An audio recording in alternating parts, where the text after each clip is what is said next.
जय जगन्नाथ समस्त को आज एक गुरुत्वपूर्ण कथा उपरे आलोचनार विषय रखुची। आलोचनार विषय होची पिलांकर पाठ पढ़ा को नहीं आजिका समय रे बहुत अभिभावक अभिभाविका माने चिंतित बहुत चेष्टा करती आम पिला को केमती आम पाठ पढ़ेबू को जगार पाठ पढ़ेबू कौन करूँ जेपरी गोटे उदाहरण देवी आपण मानक घर करने पूर्व आपण प्रथम से जमी को देखती जमीर बा से जगार से स्थानर कौन सब गुण भल गुण अच्छी खराब गुण अच्छी ताकू नहीं आम माटी टेस्ट करती सॉइल टेस्ट करती से जगार कौन हो पार ताकू भी मध्य चिंता करती ठीक सेमती पिलार भविष्य गढ़ा पूर्वर पितामाता जानिबा दरकार जे मो पिला कोथरे पारंगम कोटा भल करिपरिबो सेटा प्रथमे कोनोसी गार्डियन देखंतिनि समस्तंकर गोटे विश मो पिला पाठ पढ़िबो समस्तंक पाखरे पाठ पढ़िबार जो क्षमताटा नथाय आज्ञा अल्प किछि थाए का भितरे अलगा किछि कारण थाए से दिन जदि सचिन तेंदुलकर बोलर हेबा पई जाइथिले किंतु तांको तांकर गुरु बैटिंग करिवा पई कहिले जहार फल स्वरूप से क्रिकेट जगतर भगवान कहले ठीक से बोली गोटे पिला भितरे नाच भल होची पाठटा निहाती रहिबा दरकार मु कोनी पाठ को आमे भूली जिबा दरकार पाठ को छाड़ी देबा दरकार पाठ रहिबा दरकार किंतु जोटा तार बेस्ट ताकू सेइते ही इंप्रूवमेंट करिबा दरकार ताकू समय देबा दरकार पाठ निहाती रहिबा दरकार पाठ ता साथ रे जिबा दरकार किंतु आजिका समय रे बहुत गार्डियन माने कोन करूचंती ना पिला मानकर जो जिनस बेस्ट से खेल हो नाच हो गीत हो अभिनय हो कौन गोटे एथलेटिक रे हो सेटा को से माने पार्ट कर दउचंदी सेटा गोटे पार्ट टाइम कर देकी मेन फोर्स करूचंदी पाठ पढ़ा उपरे यदि समस्ते भल पाठ पढ़ी पारंते ताहले जो खेल जगत नृत्य जगत एगुलो सब लोप पाई जाता आज्ञा कहिबार कथा पाठ पढ़िबा सहित पाठ पढ़िबा दरकार ता सहित पिला मानकर जोटा बेस्ट सेटा ही करिबा दरकार द्वितीय कथा कहूँ पाठ पढ़ा पूर्वर आपण उपयुक्त गुरु चयन करूँ अर्थात को गुरु पाखे मो पिलाटी पाठ पढ़िले तार भविष्य उज्जवल हम को गुरु प्रकृति मो पिला को अध्ययन दे पारे आजिकालिका समाज बहुत गार्डियन मान देखुची जे से पाठ पढ़ार अर्थ बुझी पिलार परसेंटेज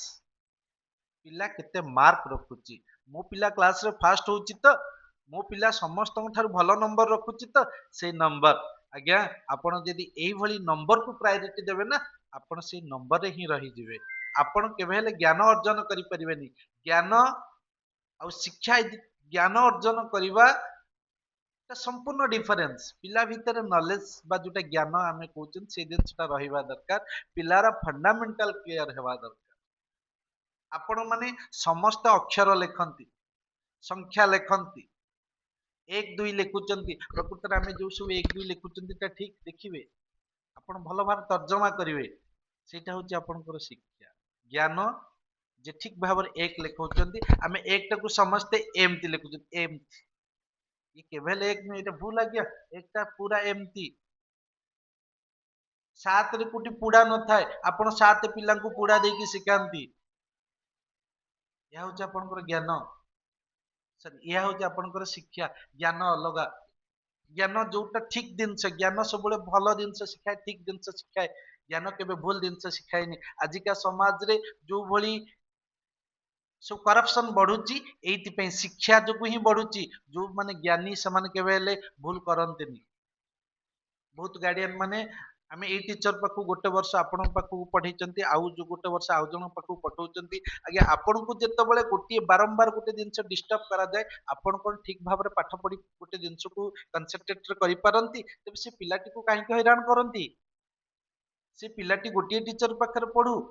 आपण प्रथम से टीचर को चूज करंतु जे आपण पिला को दीर्घ वर्ष काल पढ़ई परिबो आपण जेतेबेले गोटे जगह रे रहउचंती आपण को जेमती सुविधा होची गोटे पिलाटी ठीक सेमती हेई परिबो घर करिबा पूर्वरु जेपरि आपण प्लानिंग रहउची पिला को पाठ पढ़ाइया पूर्वरु सेमती प्लानिंग करंतु आपण पिला को ज्ञान दियंतु आपण पिला को परसेंटेज दियंतुनी गोटे वर्ष मु भल भाव मो एक्सपीरियंस रु मु कहिबी गोटे पिला को भल भाव गढ़िया पई गोटे वर्ष कम पड़ी जाए 2 मास 3 मास पिला आसंती आम पाखक आसुचंती मासे 2 मास पर से रिजल्ट खराब करती पलांती गुरुजी से पाठटा हो पारानी से गणित कम रखुची आज्ञा प्रथम रु जिते पिला को गढ़ुंट ना ठीक भाव गढ़ंतु ठीक भाव तैयारी करंतु आ ठीक जिनसटा ही बतातु मिशाण फेड़ाण गुण न हरण किसी पिला को शिखाती डायरेक्ट आनिकी ମାନେ ଯେମିତି ସର୍ଟକଟ ୱେରେ ଶିଖେଇ ଦେଇକି ଆପଣ ଆଣି ଛାଡି ଦିଅନ୍ତି ଯେତେବେଳେ କ୍ଲାସ ଉପରକୁ ଯାଏ ପିଲା ଟିକେ କିଛି ବୁଝିପାରେନି କ୍ଲାସ 1 2 କଥା ମୁଁ କହୁଛି ଓରାଲ ଥାଏ ମୌଖିକ ଆପଣଙ୍କୁ ପଚାରିଲେ ଆପଣଙ୍କୁ ପିଲା କହିଦେଲା ତା ବାପା ନା କଣ ପିଲାଟି କହିଦବ କିନ୍ତୁ ତୃତୀୟ ଶ୍ରେଣୀରେ ଲେଖିଲା ବେଳକୁ ବହୁତ ପ୍ରୋବ୍ଲେମ ହୁଏ ପିଲା ଠିକ ସେ ଲେଖିପାରେନି ଯୋଉଠି ନମ୍ବର କଟିଯାଏ କାରଣ ସେ ଟିଚର ଠିକ ସେ ପଢଉନାହାନ୍ତି ଆଜ୍ଞା ଭୁଲ କୌଣସି ଟିଚର କୁ ଯେତେବେଳେ ଦେଉଛନ୍ତି ନା ତାକୁ ଆଟଲିଷ୍ଟ 3 ବର୍ଷ ଅପେକ୍ଷା କରନ୍ତୁ ଆଉ ସେ ଟିଚର କୁ ଦେବା ପୂର୍ବରୁ ଆପଣ ତା ସହିତ କନସଲ୍ଟ କରନ୍ତୁ ଯେ ମୋର ପିଲାର ଫଣ୍ଡାମେଣ୍ଟାଲ କ୍ଲିୟର ହେବା ଦରକାର ମୋ ପିଲା ଠିକ ସେ ଜ୍ଞାନ ଅର୍ଜନ କରିବା ଦରକାର ମୋର ମାର୍କ ଦରକାର ନାହିଁ ମୋର ଜ୍ଞାନ ଦରକାର ଜ୍ଞାନ କଣ ପିଲାଟା ମିଶାଣ ଜାଣିଛି ମିଶେଇ ଦବ ସେଇଟା ହଉଛି ତାର କଣ ନା ଶିକ୍ଷା ଶିଖିଗଲା ଜ୍ଞାନ ମିଶାଣର ଅର୍ଥ କଣ ଫଣ୍ଡାମେଣ୍ଟାଲ ଯୋଉଟା ମିଶାଣ କେମିତି କରାଯାଏ ମିଶାଣ ଦିଟା ସମାନ ଜିନିଷ ମଧ୍ୟ ରହିଥାଏ ଆଜ୍ଞା ବାଲି ସହିତ ବାଲି ମିଶିଲେ ହିଁ ମିଶାଣ ହବ ପାଣି ସହିତ ପାଣି ମିଶିଲେ ହିଁ ମିଶାଣ ହବ ଆପଣ କହିବେ ପାଣି ସହିତ ତେଲକୁ ମିଶାଇ ଦେଲେ ମିଶାଣ ହେଇଯିବ ସେଟା ଭୁଲ ସେଇଟା ହଉଛି ଆପଣଙ୍କର ଜ୍ଞାନ ସେଇଟା ହଉଛି ଆପଣଙ୍କର ଫଣ୍ଡାମେଣ୍ଟାଲ କାରଣ ତେଲର ପାଣିର କେବେ ମିଶ୍ରଣ ହୁଏନି ଆଜ୍ଞା ବାଇଗଣ ସହିତ ବାଇଗଣକୁ ମିଶେଇବେ ସମାନ ଆକୃତିର ବାଇଗଣ ଆଳୁ ସହିତ ସମାନ ଆଳୁକୁ ମିଶେଇବେ ସେଇଟା ହଉଛି ଜ୍ଞାନ ବା ଫଣ୍ଡାମେଣ୍ଟାଲ ଆମେ ମିଶାଣ 5 ମିଶାଣ 4 9 ପିଲାକୁ ଶିଖେଇ ଦେଲେ ପିଲା ଘୋଷି ଦେଲା ଯେତେବେଳେ 7 ମିଶାଣ 2 କହିବେ ଆପଣଙ୍କ ପିଲା ବୁଝିପାରେନି ତେଣୁ ମୋର କହିବାର କଥା ଯେତେବେଳେ ବି ଯୋଉ ଗାର୍ଡିଆନ ଯୋଉ ଟିଚରଙ୍କୁ ଦଉଛନ୍ତି ତାଙ୍କୁ ଗୋଟେ ଜିନିଷ କୁହନ୍ତୁ ଆଉ ଷ୍ଟାର୍ଟିଂ ରୁ ଦିଅନ୍ତୁ କ୍ଲାସ 1 ରୁ ସେମାନଙ୍କ ପାଖରେ ଛାଡନ୍ତୁ ମାର୍କ ପାଇଁ ଓରିଏଣ୍ଟେଡ ହୁଅନ୍ତୁ ନାହିଁ ଗାର୍ଡିଆନକୁ ଗୋଟେ ଜିନିଷ କୁହନ୍ତୁ ମୋ ପିଲା ବୁଝିବା ଦରକାର ମୋ ପିଲା ଫଣ୍ଡାମେଣ୍ଟାଲ କ୍ଲିୟର ହେବା ଦରକାର ମୋ ପିଲା ଗୋଟେ ଗଣିତ କରିବା ଦରକାର ଏବଂ ତାକୁ ଭଲ ଭାବରେ ବୁଝି ସୁଝି ଏବଂ ଅନ୍ୟକୁ କହିପାରୁଥିବା ଦରକାର କିନ୍ତୁ ଆମେ କଣ କରୁଛନ୍ତି ମୋ ପିଲା କେତେ ନମ୍ବର ରଖିଲା ପରୀକ୍ଷାରେ ଗୁରୁଜୀ କି ଗୁରୁମା ମୋ ପିଲା ଏତିକି କମ ନମ୍ବର ରଖିଲା ଆପଣଙ୍କୁ ସେ ତା ପିଲା ଏତେ ନମ୍ବର ରଖିଲା କେବେ ଆପଣ ପିଲାଙ୍କୁ କମ୍ପେୟାର କରନ୍ତୁନି ଆପଣ ଅଲଗା ତା ବାପା ଅଲଗା ଆପଣଙ୍କ ପରିବେଶ ଅଲଗା ଆପଣଙ୍କ ସବୁ କିଛି ଏଭ୍ରିଥିଙ୍ଗ ଇଚ୍ ଆଣ୍ଡ ଏଭ୍ରିଥିଙ୍ଗ ଅଲଗା ଆପଣଙ୍କର ତେଣୁ ଆପଣଙ୍କ ସହିତ ଛୁଆଙ୍କ ସହିତ ସେ ଛୁଆଟାକୁ କେମିତି ତୁଳନା କରୁଛନ୍ତି ତା ଦ୍ଵାରା ଆପଣ ନିଜେ ନିଜର ହିଁ ମଜାକ ଉଡଉଛନ୍ତି ତା ବାପ ମା ଜାତି ଗୋତ୍ର ଏଭ୍ରିଥିଙ୍ଗ ପ୍ରତ୍ୟେକ ଜିନିଷ ଅଲଗା ଆପଣଙ୍କର ସବୁ କିଛି ଜିନିଷ ଅଲଗା ତେବେ ଆପଣ ପିଲାକୁ ତା ପିଲା ସହିତ କାହିଁ ତୁଳନା କରୁଛନ୍ତି ଆଜ୍ଞା ତେଣୁ ବହୁତ କିଛି ଜିନିଷ ଅଛି ଯୋଉମାନେ ଆମେ ଅଭିଭାବକ ଅଭିଭାବିକା ହିସାବରେ ଚିନ୍ତା କରିବା ଦରକାର ପିଲାର ଜ୍ଞାନ ଆପଣ କେବଳ ସୀମିତ ଭାବରେ ଖାତା ବହି ଭିତରେ ରଖନ୍ତୁନି ପିଲାକୁ ଏକ୍ସଟ୍ରା କରିକୁଲାର ଏକ୍ସଟ୍ରା ଜ୍ଞାନ ଦିଅନ୍ତୁ ମୁଁ ଯେମିତି କହିଲି ପିଲାକୁ ପ୍ରାକ୍ଟିକାଲ ନଲେଜ ଦିଅନ୍ତୁ ପିଲା ସବୁ ଜିନିଷ ଜାଣିବା ଦରକାର ବୁଝିବା ଦରକାର ଆଉ ପିଲା ଯେତେବେଳେ ଆପଣଙ୍କୁ କୋଶ୍ଚିନ୍ କରୁଛି ନା ଆପଣ ତାକୁ ବିରକ୍ତ ହୁଅନ୍ତି ତା କୋଶ୍ଚିନ୍ର ଉତ୍ତର ଦିଅନ୍ତୁ ଆଉ ପିଲାକୁ ଭୁଲରେ ମଧ୍ୟ କେବେ ବି କୌଣସି ଜିନିଷ ଆମେ ଜାଣିନାହାନ୍ତି ଆମେ ବି ଆଜ୍ଞା ପାଠ ପଢିଲା ବେଳେ ବହୁତ ଜିନିଷ ଆମ ମାଇଣ୍ଡରେ ନଥାଏ ଆମେ ତାକୁ ଓମିଟ କରୁ ଠିକ ଅଛି ବାବା ଆମେ ପରବର୍ତ୍ତୀ ସମୟରେ ସେ ନମ୍ବରଟା କରିବା କିନ୍ତୁ ଥରେ ଯଦି ପିଲାର ମୁଣ୍ଡରେ ଥରେ ଏଣ୍ଟ୍ରି କରିଗଲା ଭୁଲଟା ନା ସରିଗଲା ଆଜ୍ଞା ସେ ଭୁଲଟାକୁ କେହି ବି ବାହାର କରିପାରିବେନି ତେଣୁ କେବେ ବି ଯୋଉ ଜିନିଷ ଜାଣିନାହାନ୍ତି ଭୁଲ ଜିନିଷଟାକୁ ପିଲାଙ୍କୁ ଜଣେଇବେନି ଆଉ ଗୋଟିଏ କଥା ଆପଣ ଗୋଟେ ପିଲା ଗଠନ ହେବା ପାଇଁ ବହୁତ 4ଟା ଜିନିଷ ମାନେ ମୋ ମତରେ ମୁଁ ଯୋଉଟା ଭାବେ ମୋର ଏକ୍ସପିରିଏନ୍ସ ମୁଁ 4ଟି ଜିନିଷ ଆଜ୍ଞା ଦରକାର ପ୍ରଥମେ ପିଲା ଭଲ ହେଇଥିବା ଦରକାର ପିଲା ଓବିଡିଏଣ୍ଟ ହେଇଥିବା ଦରକାର ତାପରେ ତା ବାପା ମା ଓବିଡିଏଣ୍ଟ ହେଇଥିବା ଦରକାର ତା ବାପା ମା ପଜିଟିଭନେସ ହେଇଥିବା ଦରକାର ଥାର୍ଡ ତାର ଏନଭାରମେଣ୍ଟ ତାର ପରିବେଶଟା ଉପଯୁକ୍ତ ହେଇଥିବା ଦରକାର ସେ ସେଇ ଯୋଉ ପରିବେଶରେ ରହୁଛି ସେ ପରିବେଶଟା ପାଠ ଉପଯୋଗୀ ହେଇଥିବା ଦରକାର 4ରେ ଟିଚର ଟିଚର ବା ଯିଏ ତାକୁ ଗାଇଡ କରୁଛନ୍ତି ଗୋଟେ ଗାଇଡ ର କାମ ହେଲା ସିଏ ତାକୁ ଜଷ୍ଟ ଗାଇଡ କରିବ ଏଇ ବାଟରେ ଯାଅ କିନ୍ତୁ ଆଜିକା ସମାଜରେ ବହୁତ ଲୋକ ଅଛନ୍ତି, ଅଭିଭାବକ ଅଛନ୍ତି, ଆମେ ସାର୍ଙ୍କୁ ପଇସା ଦଉଛୁ, ଏତେ ପଇସା ଦଉଛୁ, ସାର୍ ସବୁ କରିବେ, ଟିଚର ଯିଏ ସବୁ କରିବେ, ସେ ପିଲାର ପାଠ ପଢେଇବେ, କାହିଁ କମ ନମ୍ବର ହେଲା ତାର ପାଇଁ ସେ ଦାୟୀ ରହିବେ, ପିଲା ପାଠ କାହିଁ କଲାନି ତା ପାଇଁ ଦାୟୀ ରହିବେ, ପିଲା ମୋବାଇଲ କାହିଁ ଦେଖିଲା ତା ପାଇଁ ଦାୟୀ ରହିବେ, ପିଲା କାହିଁକି ଘରେ କଣ ନ ଖାଉଛି ତା ପାଇଁ ଦାୟୀ ରହିବେ, ପିଲା ଚଗଲା ହେଲା ତା ପାଇଁ ଦାୟୀ ରହିବେ। ଏଟା ଭୁଲ ଆଜ୍ଞା, ଏଟା ଆପଣଙ୍କର ଡ୍ୟୁଟି, ଆପଣଙ୍କର ମାନଙ୍କର କର୍ତ୍ତବ୍ୟ। ପିଲାଙ୍କୁ ମଣିଷ କରିବା ଆଜ୍ଞା ଏତେ ସହଜ ନୁହେଁ। ସବୁଠୁ ବଡ ଜିନିଷ ବର୍ତ୍ତମାନ ସମାଜରେ ଦେଖା ହଉଛି ଗୁରୁ ଶିଷ୍ୟର ସମ୍ପର୍କ ରିଲେସନ। ମୁଁ ମୋର ପର୍ସନାଲ ନିଜସ୍ୱ ଅଭିଜ୍ଞତାରୁ କହୁଛି, ମୋର ବି ବହୁତ ଛାତ୍ର ବର୍ତ୍ତମାନ ନବୋଦୟରେ ପାଠ ପଢୁଛନ୍ତି, କେତେ ଜଣ ବି ସର୍ଭିସ କରିସାରିଲେଣି। ମୋ କ୍ୟାରିୟର, ମୁଁ 10th ପରୀକ୍ଷା ଦେଲା ପରେ ମୋ ରେଜଲ୍ଟ ବାହାରି ନଥିଲା, ମୁଁ ଟ୍ୟୁସନ କ୍ୟାରିୟର ଆରମ୍ଭ କରିଛି। ମୋର ବି ଷ୍ଟୁଡେଣ୍ଟସ୍ ମାନେ ଯାଇକି ପ୍ରଫେସର ହେଇସାରିଲେଣି, କି ଇଞ୍ଜିନିୟର ହେଇସାରିଲେଣି, ଆହୁରି ବି କୋଉମାନେ ନବୋଦୟ, ଆଦର୍ଶ, ପ୍ଲସ ଟୁ, ମେଡିକାଲ ସବୁ ପଢୁଛନ୍ତି। ମୁଁ ସେମାନଙ୍କୁ ଗଢିବା ଭିତରେ ମୁଁ ଦେଖିଛି ତାଙ୍କର ପରିବେଶ, ତାଙ୍କ ବାପା ମା, ପିଲା, ସେମାନେ କେତେ ଓବିଡିଏଣ୍ଟ। ତେଣୁ ଆପଣ ମାନଙ୍କୁ ସେଇଭଳି ହେବା ଦରକାର। ଗୋଟେ ଗୁରୁ ଶିଷ୍ୟର ସମ୍ପର୍କ, ମୋର ବହୁତ ଷ୍ଟୁଡେଣ୍ଟ ଅଛନ୍ତି, ମୁଁ 2 ବର୍ଷ, ପ୍ରଥମ ବର୍ଷ ମୁଁ ସେମାନଙ୍କ ପାଇଁ କଷ୍ଟ କରେ, ଦ୍ୱିତୀୟ ବର୍ଷ କମ କରେ, ତୃତୀୟ ବର୍ଷ ଆଉ କଷ୍ଟ କରିବା ପାଇଁ ପଡେନି, କାରଣ ସେମାନେ ମୋର କଥାକୁ ବୁଝିପାରନ୍ତି। ମୁଁ କଣ ଚାହୁଁଛି, ସିଏ କଣ ଚାହାନ୍ତି ମୁଁ ବୁଝିପାରେ, ମୁଁ କଣ ଚାହେଁ ସିଏ ବୁଝିପାରେ। ଯେତେବେଳେ ଗୁରୁ ଶିଷ୍ୟ ଭିତରେ ରିଲେସନସିପ ଟା ଏମିତି ବନିଯିବ ନା, ତେଣୁ ଆପଣଙ୍କୁ କିଛି କହିବା ପାଇଁ ପଡିବନି, ସେ ପିଲା ମାଡିଯିବ। ଯେପରି ଆମେ ଦେଖୁଥିବା ବିଭିନ୍ନ ଯୋଡି ଥାନ୍ତି, ଫିଲ୍ମ ହଉ, କ୍ରିକେଟ ଖେଳ ହଉ, ଯାତ୍ରା ହଉ, ଆମେ କହନ୍ତି 2 ଜଣ ବଢିଆ ଯୋଡି, ଅର୍ଥାତ ଇଏ କଣ ଚାହୁଁଛି ଅପୋଜିଟ ଲୋକ, ସାମ୍ନାରେ ଥିବା ଲୋକଟା ବୁଝିପାରୁଥିବା ଦରକାର। ମୋ ଶିଷ୍ୟ ବା ମୋ ଛାତ୍ର କଣ ଚାହୁଁଛି, ମୁଁ ଯଦି ଗୁରୁ ହିସାବରେ ବୁଝିପାଇଲି, ମୁଁ କଣ ଚାହୁଁଛି ମୋ ଶିଷ୍ୟ ବୁଝିପାଇଲା, ଆଉ ଆଜ୍ଞା ଅସୁବିଧା କିଛି ହବନି, ଗାଡି ପୁରା 100 ମାଡିଯିବ। ତେଣୁ ଏଇଭଳି ଜିନିଷ କ୍ରିଏଟ ହେବା ଦରକାର ଗୋଟେ ଗୁରୁ ଆଉ ଶିଷ୍ୟ ମଧ୍ୟରେ, କିନ୍ତୁ ସେ ଜିନିଷ ହେଇପାରୁନି। ଏଇ ଜିନିଷ ନା ହବାର ମୁଖ୍ୟ ଜିନିଷ ହଉଛି ଅଭିଭାବକ। ଅଭିଭାବକ ପିଲା ଉପରେ ବହୁତ ଗୁଡିଏ ଚାପ ସୃଷ୍ଟି କରୁଛନ୍ତି, କଣ ନା ଏକ୍ସଟ୍ରା ଜିନିଷ, ନା ସିଏ ଏତେ ନମ୍ବର ରଖିଲା, ନମ୍ବର ଆଜ୍ଞା ଗୋଡାନ୍ତୁନି ଆଜ୍ଞା, ମୁଁ ଆପଣଙ୍କୁ କହୁଛି ଆପଣଙ୍କ ପିଲା 80% ପ୍ଲସ ରହୁଛି, ସୁପର, କିଛି ନୋ ପ୍ରୋବ୍ଲେମ। ଆପଣଙ୍କ ପାଖରେ ଜ୍ଞାନ ଥିବା ଦରକାର, କାରଣ ଆଜିକା ସମୟରେ ସବୁ କମ୍ପିଟେଟିଭ ଜ୍ଞାନ ଉପରେ ଡିପେଣ୍ଡ କରେ। ଆଇଏସ୍, ଯୋଉମାନେ ଆଇଏସ୍ ହଉଛନ୍ତି ଭାରତର, ଆମେ ଯୋଉଟା କହୁଛେ ସବୁଠାରୁ ଶ୍ରେଷ୍ଠ ଆଇଏସ୍, ଯୋଉମାନେ ଆଇଏସ୍, ଆଇପିଏସ୍, ଆଇଏଫଏସ୍ ସବୁ ହଉଛନ୍ତି, ସେମାନଙ୍କୁ ଜ୍ଞାନ ପରୀକ୍ଷା କରାଯାଏ ଆଜ୍ଞା, ଆପଣଙ୍କ ପରସେଣ୍ଟେଜ ଦେଖାଯାଏନି।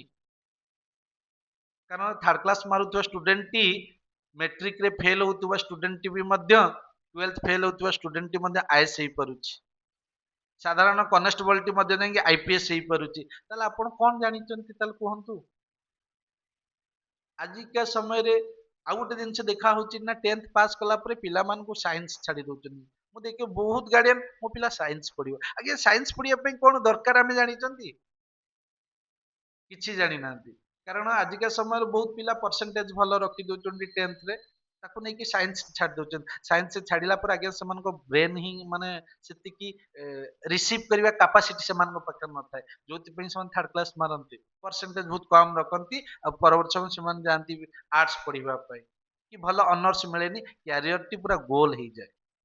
ସେ ଭୁଲ କେବେ ବି କରନ୍ତୁନି। ପିଲା ପାଖରେ କୋଉଟା ଭଲ ହଉଛି, ମୋ ପିଲା ପରସେଣ୍ଟେଜ ଭଲ ରଖିଲା, ଅସୁବିଧା କୋଉଠି ଅଛି, କିନ୍ତୁ ମୋ ପିଲା ପାଖରେ ନଲେଜ କଣ ଅଛି ଦେଖନ୍ତୁ। ମୁଁ ବାରମ୍ବାର ବହୁତ ଗାର୍ଡିଆନକୁ ସଜେଷ୍ଟ କରିଛି, ଆଉ ବେସିକାଲି ମୁଁ କେତେ ଗାର୍ଡିଆନକୁ ସଜେଷ୍ଟ କରିଛି, ସେମାନେ ମାନିଛନ୍ତି, ଆଉ ସେମାନଙ୍କ ପିଲା ବେଷ୍ଟ ବି ଆଜୀବିକା ସମୟରେ କରିଛନ୍ତି, ଭଲ ନମ୍ବର ରଖନ୍ତି। ମୁଁ କହି ନା, ତାଙ୍କୁ ସାଇନ୍ସ ପଢାନି, କାରଣ ସେ ସାଇନ୍ସ ଷ୍ଟୁଡେଣ୍ଟ ନୁହନ୍ତି। ସାଇନ୍ସ ପଢିବା ପାଇଁ ହେଲେ ପିଲାର ମ୍ୟାଥମେଟିକାଲ ସେ ଟିକେ ଷ୍ଟ୍ରଙ୍ଗ ହେଇଥିବା ଦରକାର। 98 ରଖୁଥିବା ପିଲାଟି ମ୍ୟାଥମେଟିକାଲି ଏକା ଷ୍ଟ୍ରଙ୍ଗ ନୁହେଁ, କିଏ କହିଲା? ମୁଁ 10th ର ପିଲାଙ୍କୁ କହିବି, ପିଲାଙ୍କୁ ଘୋଷେଇ ଦିଆଯିବ, ପିଲାଙ୍କୁ କୋଶ୍ଚିନ୍ ସିଲେକ୍ସନ ଦେଇ ଦିଆଯିବ, ପିଲା ରଖିଦେବେ 98, କିନ୍ତୁ ପିଲାର ବ୍ରେନ ସେତିକି ଆକ୍ଟିଭ ହେଇଥିବା ଦରକାର। ମୋର ଗୋଟେ ଷ୍ଟୁଡେଣ୍ଟର କଥା ମୁଁ କହୁଛି, ମୋର ଷ୍ଟୁଡେଣ୍ଟ କ୍ଲାସ 5 ର କଥା ମୁଁ କହୁଛି, ସିଏ ଏବେ ପ୍ଲସ୍ ଚାର୍ଟାର୍ଡ ଆକାଉଣ୍ଟାଣ୍ଟ ପାଇଁ ପ୍ରିପେୟାର ହଉଛି।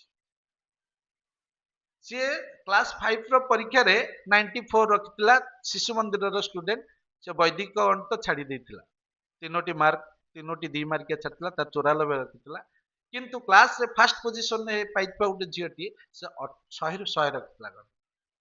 ମାତ୍ର ଦୁଃଖର ପରିତାପର ବିଷୟ ହଉଛି, ସେ ଝିଅ ପିଲାଟି ନା ନବୋଦୟ ପାଇଥିଲା, ନା ଆଦର୍ଶ ପାଇଥିଲା, ନା କୌଣସି ଗଭର୍ଣ୍ଣମେଣ୍ଟ କମ୍ପିଟିଟିଭ ବଜେଇ ପାରିଥିଲା, କିନ୍ତୁ ସେଇ ପିଲାଟି ନବୋଦୟ, ଆଦର୍ଶ, ଆଉ ସେ ବୋଧେ ଫାଷ୍ଟ ଷ୍ଟୁଡେଣ୍ଟ ଥିଲା ଆମ ସ୍କୁଲର ଯିଏକି ନବୋଦୟ ପାଇଥିଲା। କହିବାର କଥା ତା ପାଖରେ ନଲେଜ ଥିଲା। ନଲେଜ ଆଜ୍ଞା ଦରକାର, ଜ୍ଞାନ ଦରକାର, ଫଣ୍ଡାମେଣ୍ଟାଲ କ୍ଲିୟର ହେବା ଦରକାର। ତେଣୁ ମୋର ସମସ୍ତ ଅଭିଭାବକ ଅଭିଭାବକଙ୍କୁ ଅନୁରୋଧ, ସମସ୍ତେ ପିଲାଙ୍କର ଜ୍ଞାନ ବୃଦ୍ଧି କରନ୍ତୁ। ଆଉ ସବୁ ପରେ ଗୋଟେ ଜିନିଷ କହିବି, ଯେତେବେଳେ ପିଲାମାନଙ୍କୁ ନୁହେଁ ଯାହା ବି କରନ୍ତୁ ନା ନା କାହିଁକି ଗୋଟେ ଭଲ ମଣିଷ କରିବା ପାଇଁ ସମସ୍ତଙ୍କୁ କୁହନ୍ତୁ। କାରଣ ଗୋଟେ ଭଲ ମଣିଷ ହବା ସମାଜରେ ବହୁତ କଷ୍ଟ। ସମସ୍ତେ ତ ଚାକିରି କରିପାରନ୍ତି, ପଇସା ରୋଜଗାର କରିପାରନ୍ତି, କିନ୍ତୁ ଭଲ ମଣିଷ ହେଇ ସମାଜରେ ଭଲ ଭାବରେ ବଞ୍ଚିବା ବହୁତ କଷ୍ଟ ଆଜ୍ଞା। ସେଇଟା ଏବେଠୁ ଆମ ପିଲାମାନଙ୍କୁ ଶିଖେଇବା ଦରକାର। ତେଣୁ ଯଦି ମୋର କହିବାରେ କାହା ମନକୁ ଦୁଃଖ ଦେଇଥାଏ, କାହାକୁ କଷ୍ଟ ଦେଇଥାଏ, ତେବେ କ୍ଷମା କରିବେ। ମୋର କାହାକୁ ଆଘାତ ଦେବା, କାହାକୁ ଦୁଃଖ ପହଞ୍ଚିବା ଉଦ୍ଦେଶ୍ୟ ନୁହେଁ। ମୋର ଲକ୍ଷ୍ୟ ଉଦ୍ଦେଶ୍ୟ ହଉଛି ପିଲାମାନଙ୍କୁ ଭଲ ମଣିଷ କରନ୍ତୁ, ଠିକ ବାଟରେ ନିଅନ୍ତୁ। ଭୁଲ ବାଟରେ ଯାଇକି ପିଲାମାନଙ୍କୁ ଯୋଉଭଳିଆ ଭୁଲ ଜିନିଷ କରାହଉଛି ତା ଦ୍ଵାରା ପିଲାଙ୍କ ଭବିଷ୍ୟତ ଖରାପ ହେଇଯାଉଛି। ଗୋଟେ ଲାଷ୍ଟ ଗୋଟେ ଛୋଟିଆ କଥା କହିବି, ରୋଗର ଆରମ୍ଭରୁ ତାର ଚିକିତ୍ସା କରନ୍ତୁ, ରୋଗ ଆରୋଗ୍ୟ ସାଧ୍ୟ ହେଇପାରିବ। କିନ୍ତୁ ରୋଗ ଯେତେବେଳେ ଶେଷ ମୁହୂର୍ତ୍ତରେ ପହଞ୍ଚିବ, ଆପଣ ଯେତେ ପଇସା